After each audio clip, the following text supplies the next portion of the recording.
We want to solve our problem here, and this represents the moles of reactants to the moles product.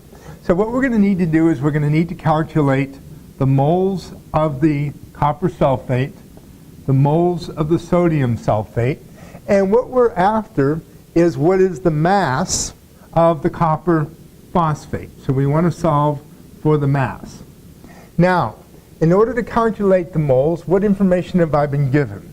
I've been given 10.0 grams, and if I know the grams and I want to calculate moles, I need the formula weight. So I need the formula weight of this, which is equal to 159.61 grams per mole. Now over here, I'm given the molarity, capital M, which is equal to 0.1 molar. I'm not going to write all the significant digits up here, but my final answer would be using 3. And I have 500 mils is the volume. Okay? Now over here, so this allows me to calculate the moles this, the moles this, then I'm going to have to calculate the limiting reagent, and then I'm going to have to calculate the moles this, and I need the mass of this.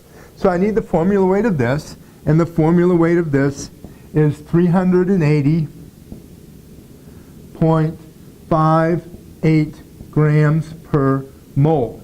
Now what we're going to do in this video is we're going to do the shortcut technique first, and then we'll explain it in the next video in more detail. So if I take the mass of this and divide by its formula weight, I come up with the moles, and I'm going to write here as 0.06265. Now my final answer is going to have 3 significant digits because my data has 3 significant digits, but this is an intermediate step, so I'm going to give it a 4th digit because you don't want to round off during intermediate steps. Now I come over here, and the molarity, the number of moles is the molarity, which has the units of moles per liter, times the volume, and 500 mils is 0.5 liters, so 0.1 times 0.5 is 0.05 moles, okay? Now, the next step I do is I calculate the limiting reagent.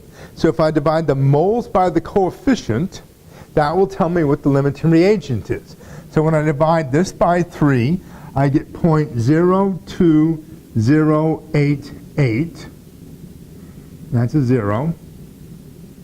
And if I divide this by 0.05 by 2, I get 0.025.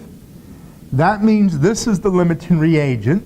So for every 3 of these that I consume, I make 1 of these, which would be 0.02088, and then I have to multiply that by the molar mass of this, 380.59, and that gives me 7.95 grams, and that is the mass of copper phosphate that I created. In the next video, I'm going to go down here and explain this in the long way, but this would be the shortcut of how you could set up your data and very quickly come up with the answer. Thank you.